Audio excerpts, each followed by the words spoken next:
Yes, hello everyone. Welcome back to the Anchor of the Week. Welcome back, Timo. Yes, we have an exciting show for you guys today. Oh, today is too good. If you're Too watching good. on YouTube, you're probably like, who the heck are these 4 extra people? Who on earth have we got beside us?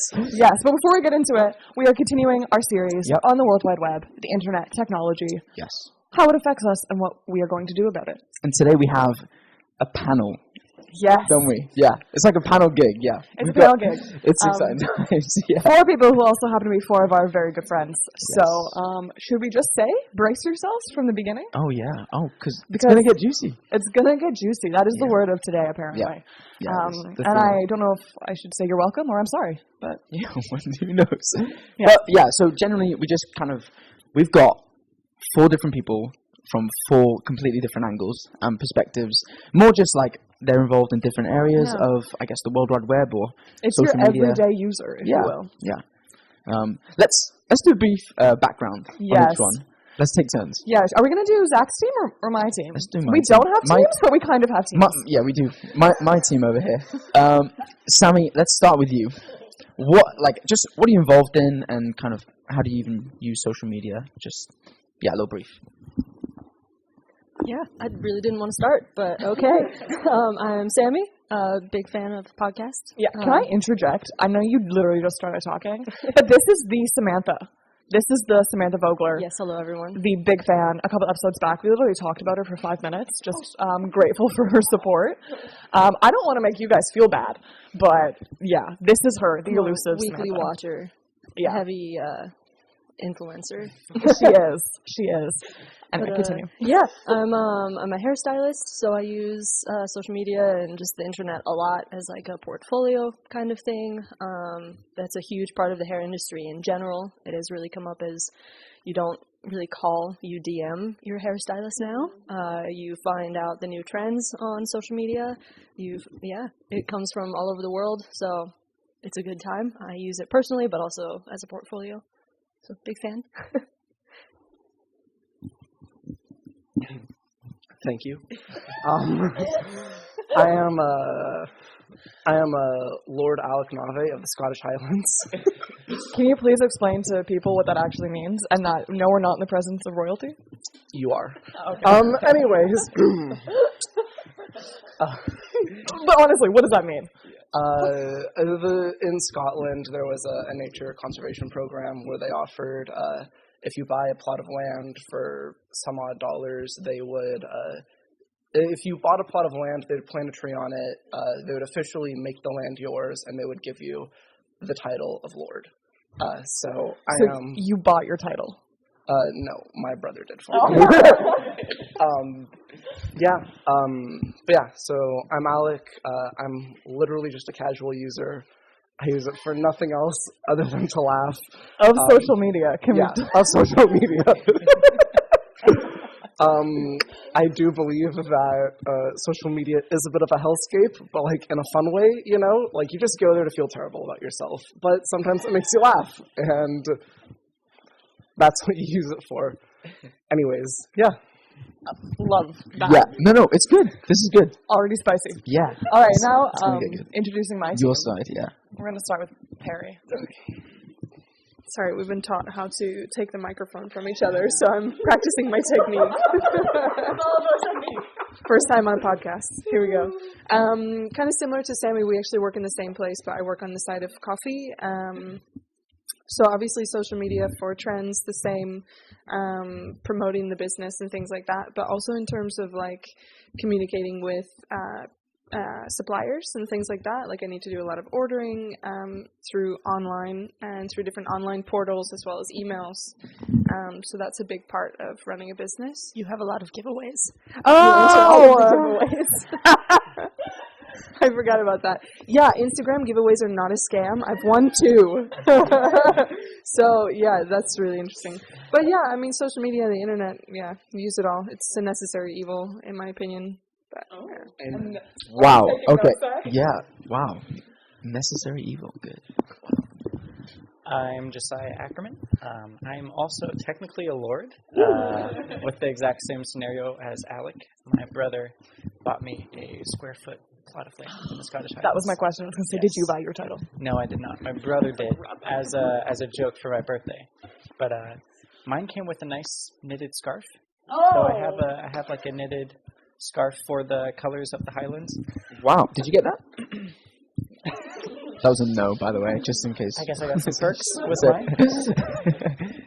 But yeah, I guess I use social media different. I feel like I do work in somewhat of another coffee shop, doing orders and that kind of stuff. But mine leads more towards the like back end use of the internet and social media. So I am developing an app, and I've worked on some like websites and that kind of more technical side of it. So that's how I see the internet as kind of the bare bones, what it is at its core. And what every website is behind its pretty face. But yeah, I also am a heavy user of social media for information because, like with Instagram, how everything is connections through Instagram now, not as much so emails.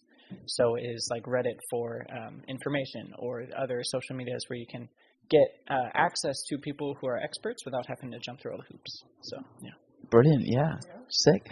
So, I mean, I feel like it's easy to just go straight in and just bash social media, and, you know, it's an evil necessary. Like, We no, will definitely be hitting that topic. yeah, we will, and I think it's necessary because there's so many things we could talk about, but it's also got a positive aspect, right? I mean, you know, let's start with you, Sammy, because I know you talked about it as a portfolio online. I heard that, I think someone who works on social media for you is Daniel, right? For the shop and stuff. And I know. Which is Think Coffee Inc. in Camden. Yeah, big shout out. Go if you can. Yeah, big shout 39 out. Camden High Street. But I know he did like a reel or something, and it hit crazy followers. And like that week, you had so many new customers, right? That wasn't him. That was. Oh. Would you like to tell the story about how I'm a Yes. TikToker? Yes, so I'm doing Courtney's hair, and we filmed TikToks that whole day, and It took me so blew long. up. We have almost 52,000 views on it. Wow. Yeah. So you have misinformation. Daniel does do our social media for Think. He is Sorry, one of our. He gives us lots of photos and stuff as well for our personal hair pages and everything. So thank you, Daniel. But yeah, that was Courtney. It blew up. I had about 20 emails come through to do hair within the week, and tattoos as well. Even though it's like it was a hair reel, but it like came up. I would ask my clients, "So how'd you hear about us?" They're like, "Oh, I saw this TikTok." I'm like, I see. But yeah, I mean, Instagram and like even like obviously TikTok, I really don't know how to use it, but I try. But they're so like influential in how people find their hairstylist, how people like even, our other hairstylist, she was spotted by like the hair company that we use, like their color company, and she gets to go to this really cool class.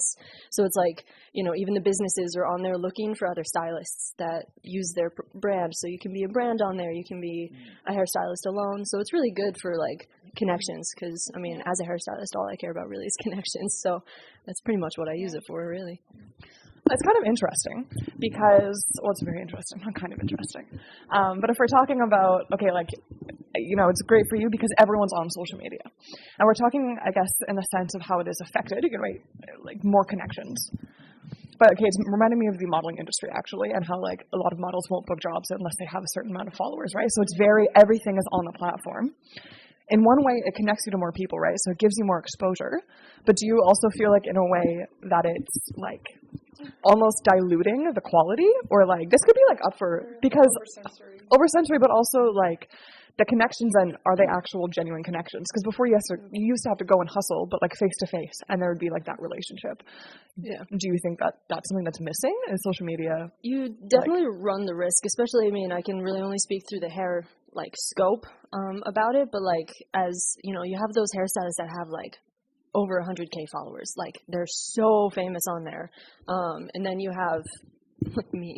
Like, I don't have 100K followers, or like, my views aren't huge. Like, I don't break 1 million views or anything, but it's like, you run the risk of people won't go to you because you don't have that many followers, or it's almost more helpful in that sense because they see your actual work. It's not, oh, she's always booked, so I only want to go to her, because that's kind of how it was, like, when I worked, like, at, like, a place in the States. It would be like, oh, she's always booked, so I'm going to go to her because she clearly is really good, instead of going to this new one, so she doesn't have a clientele yet. So I don't know if she's good or not. But now, because of social media, you can kind of go on and be like, oh, these are all the hair colors that this person does. Or, oh, this person, like, at this shop, this stylist is really good at doing men's cutting, while this stylist is really good at the bright colors. But this one, she does, like, really cool, like, kind of different avant-garde styles, you know. So it's like, you get the scope through it. I don't know if that answered your question. I kind of want to know. It's fine. I went on a thing. We're a fan of rabbit trails here. I'm professional at rabbit trails. Awesome. Yeah, I mean, like, Josiah, I know, like, you mentioned, like, the back end of things as well. Like, I feel like that's a good thing as well. Like, just another, like, positive intake is, like, it's cool that you can build an app. And, like, you know, there's if you can use an app in the right way and everyone gets access to something that you want to be able to, I don't know, share with and stuff like that, like, you can't share with face-to-face. Like, I don't know, there's positives in that kind of space as well. I don't know. Do you want to just explain, like, I don't know, the good things that you like about creating an app? Like, what is that good? Or even just behind making a website and stuff like that. Like, what are the good things that come from things I like don't know that? how to answer this question now. I translate. need more, like, narrowed down. So, go. I think generally speaking, with your experience, obviously because, you know, maybe you're not super involved in social media, but from your work in kind of more like the back end of, I guess, the internet or just technology in general, how, like, what do you see as the positives of it? Yeah. Much better phrased than myself. So I feel it's very broad because, yeah, the internet's massive, and the back ends to all of it lead to very different things. Okay, maybe you can explain to us then what that even means. It's once again it's just such a big topic to talk about. Like, it's like there's so many avenues to go down. So, like, yeah, I don't even know what to talk about. Like, Well, why would you create a website? Why would you create an app? Like, do you just do it because you get told to, or like, well, do you actually? Once again, it depends. So, Okay. I mean, because there's the whole profession of, like, web development, and then there's also app development, and there's then just plain software developers, and there's a whole spew of technological professions that I barely even know off the top of my head. So this is one of the biggest tools for businesses now, is the internet and social media. That's just plain and simple. And it's one of the quickest growing and most implemented tools that any company or person has used. So in that sense, this is the best tool set to have in your business or in just your personal repertoire, is how to use the social media that will get you access to the people you're trying to access, if that's what you're trying to do. So yeah. Yeah, jump in, yeah.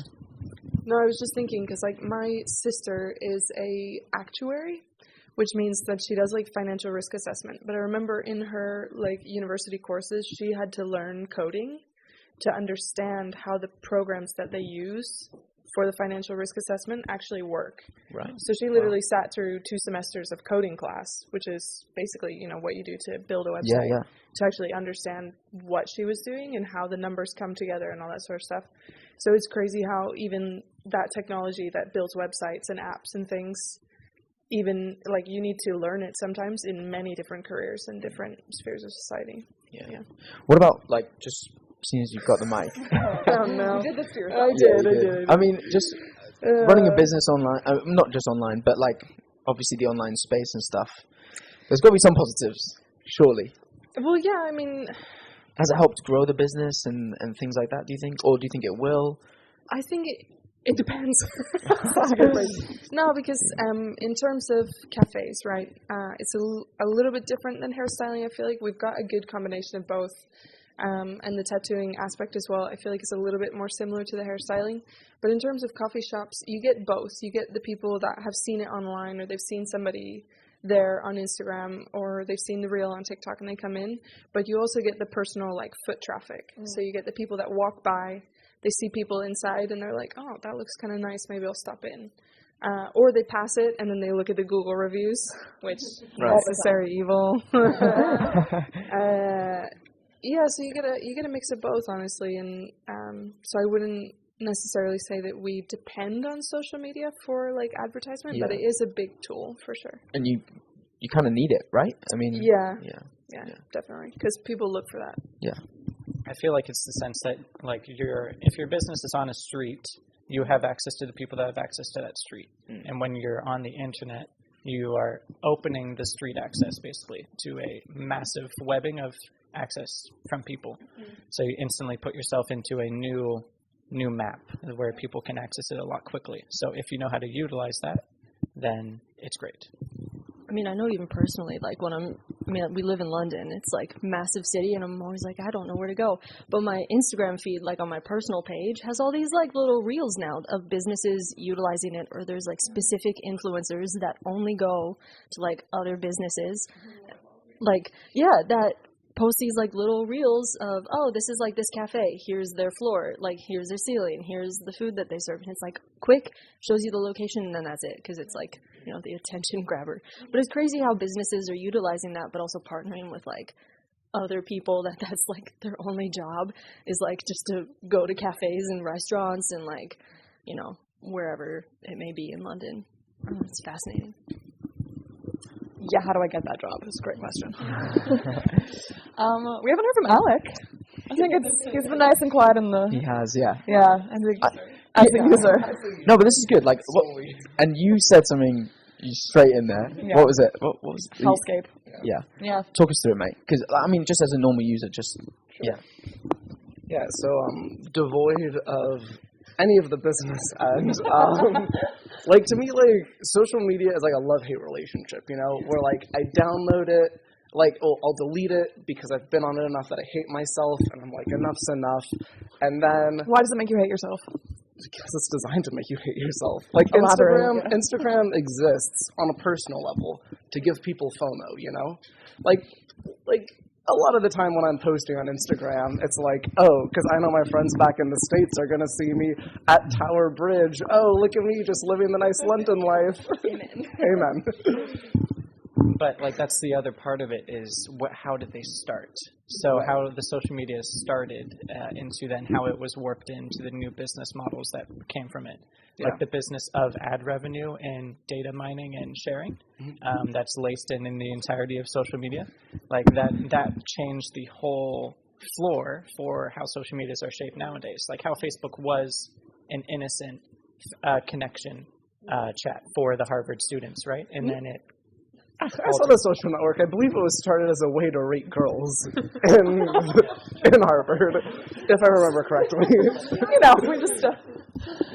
But then you have Instagram that's like a photo, like it was, because they recently, recently they came out and they were like, we're kind of going more towards video, like we're a video app now. I was like, but that's just TikTok. Like, That's... Yeah. Oh my gosh, guys, we got to put pins in these topics. This is so good. By the metaverse. Guys, you know what I think we're going to do? We're going to have a little conversation. But what I would love to do is just do hot topics. Just say something, and then just everyone give their 2 cents in. Because you said all these things. I would love to know what everyone just thinks about the metaverse. Can that just be... that's what we saved him for last. I know, because we knew we would get derailed. I do want to quickly say, I refer to it as a hellscape, and it is, but I do also use it to communicate with my friends back at home. Like, there are positives to it, you know. But yeah, it just also is at times terrible when you're on it too much, which, like, it's very easy to be on it too much because the constant, and you guys know this, like, the constant refreshing, the constant news. It's the algorithm all that we all stuff. Right. have grown to hate.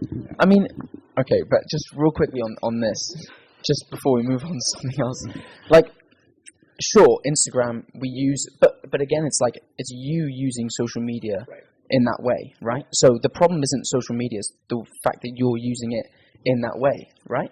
Or so yeah. So if my friends, like, if a group of my friends go to New York without me, that's totally fine. Like, they're allowed to do that. And when they post about it, that's totally their right.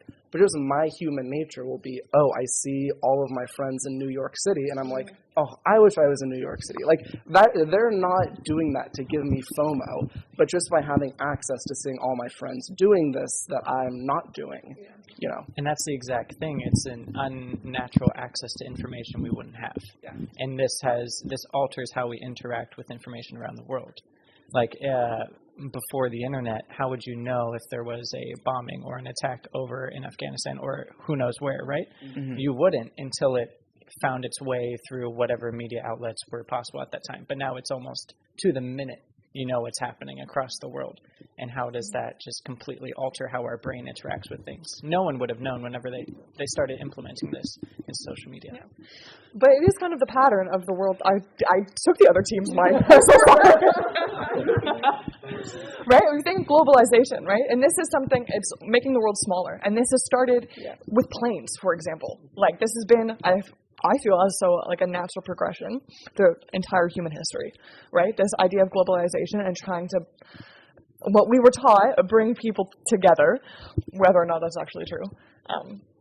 But then, like, is this then just the natural, like, what should be happening? If the pattern is get closer to each other, know more about what's going on, you know, like, before it was only wherever you could, you know, take a train to. Now you have cars, then you have planes, then you have, like, do you know what I mean? Like, I'm gonna give it to myself. I don't know if I should phrase this as a question or as a statement, but like this whole, you know, train of now we know what's happening at, like, in a second.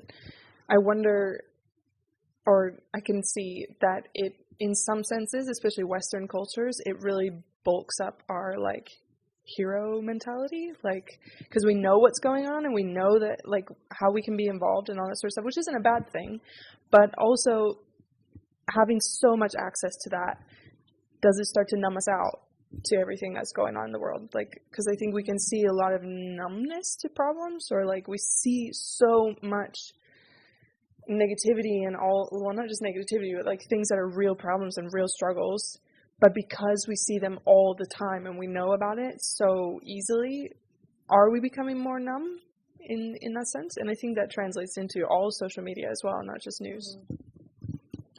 I mean, yeah, the whole idea of, like, the Western, like, I don't know, popped in my head as you guys were talking of, like, is us advancing so fast and so far, especially in the media zone, is that taking others down way quicker, like other societies and cultures, you know, that don't have access to that? Is that taking them, is that creating, like this giant gap that wouldn't have necessarily been there, but also is it, like, you know, making us numb to something that is so personal for them, because it's like we put their lives on our media a lot, even if they don't know, or like they don't have the access to that. So it's just like an interesting, like, thought of, ooh, we're making an unnecessary gap, but also it is clearly benefiting us and helping us. Like, you know, it's that toggle of, does us knowing more about these situations help, or is it like all of the information and all of the opinions only like making more of a problem? There's like two parts to it that I think about. Is globalization good? Because if you think about historically, I mean, talk about the Tower of Babel. Last time that the world was unified entirely, and it was kind of around sin in, like, defying God. So is us unifying all together a good thing? Like, obviously there are things, like in the coffee industry, it's great. Like, the industry is kind of, at least in the specialty, like, third wave scene, is all unified to try to help the entire line, and all the way down to the farmers, like, traceability and just, like, economically and environmentally, like, it's great. But what if all industries don't care about that, you know? Also in the fashion industry, big brands are being pushed to care about that because there's been slave labor and there's been terrible environmental practices up until today and still going. So if everyone's unified, would it be for good or would it be for bad? Like, and then the other part is, with technology advancing so quickly, we're already facing chip shortages and with silicone. And we've been going for a couple decades, and so we're not even moving to, like, deal with that. So is it good that we're pursuing it so heavy without looking at the finite tools that we're using for it? So this is class. I'm looking at just quickly, but yeah, I agree, and I think, like, you know, having access to all this information, like, is that good or bad, right? I think it all comes down to how I use that information, right, or how I take that in. Like, again, I'm just referring to you just because you started this whole thing. But, just because this was you. Yeah, but, like, with seeing your friends in New York, for example, and them displaying that, and you having access to that information, again, like, I don't know, for some reason, I'm so drawn to the idea of just, like, responsibility, self-responsibility. How am I taking this in? Like, you know, is the access really the issue, or was it more just like FOMO? FOMO is a thing. Like, that's something that we all have to deal with. It's something we have to try and resist sometimes, and blah blah blah. You know, like, do you not think that you have any part in that issue, or would you just say it's Insta's fault? Okay, so here's what I'm thinking about, guys. Basically, this entire time, right? I mean, like, I don't. I think that it is partly my fault, right? Like, obviously, that's partly just my human nature. I see my friends doing something crazy, fun, cool. I want to do that. However, I think that there is a part of us that social media has trained to, I want more attention, I want more recognition, I want people to, like, view me more, right? And, like, I think you see that with just, like, I mean, coming from LA, just all of the influencers, all of the people. Okay, so bear with me on this, because you might think this is a bit of a stretch. But, like, LA, pre-pandemic lockdown, the joke was, like, half the people who are in LA are influencers, right? Because they want that recognition from social media.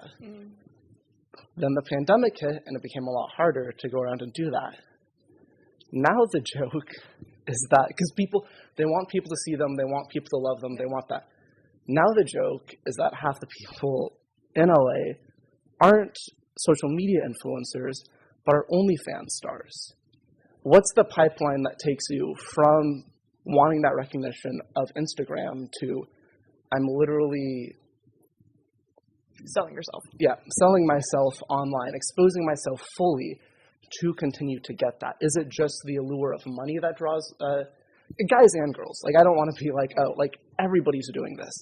Is it just the allure of money, or is there some almost like exhibitionist act where they're like, the more people see me, the more I'm seen, you know? And I think that does come solely from social media. Like a nefarious aspect of, like, you're exploiting human, not weakness, insecurity maybe? Yeah.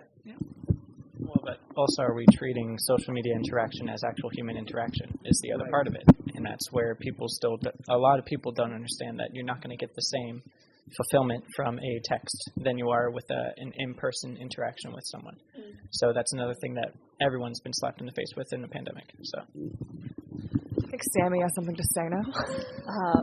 But the metaverse is essentially like, you know, it's the augmented reality of, like, you know, you can go on and live your life now because other governments are joining, like Seoul in South Korea is joining it, like, as the first government, and businesses are buying in, so it's, like, going to be this whole thing, essentially making another life outside of life.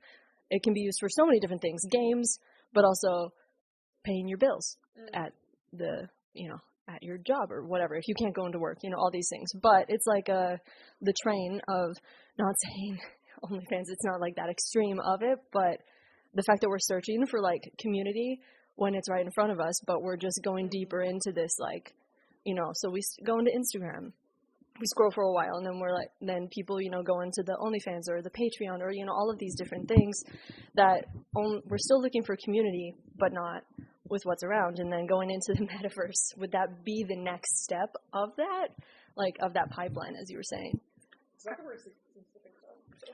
Well, and this is where my phrase of necessary evil comes into play, because this is evil. Like, there's evils in there, but also some parts of it are necessary.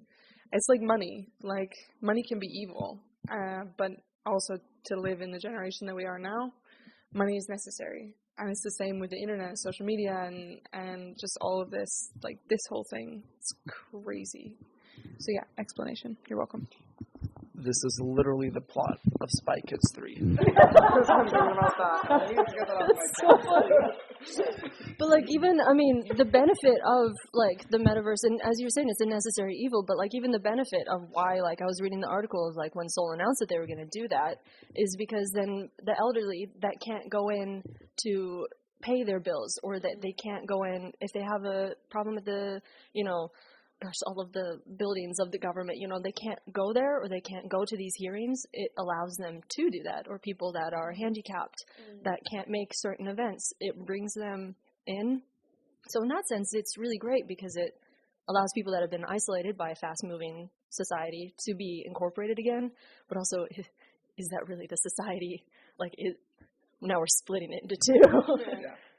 Well, yeah. So I find it interesting because the metaverse has been kind of a source of inspiration for a lot of media outtakes. Like there's an animated series called Sword Art Online that plays a lot on this idea of entering into this world where you're in a whole new world, and it's like an anime. So it's like swords and all that kind of stuff, but it's basically this.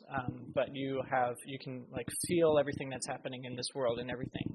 So you're really I feel like this is a line that is being jumped over.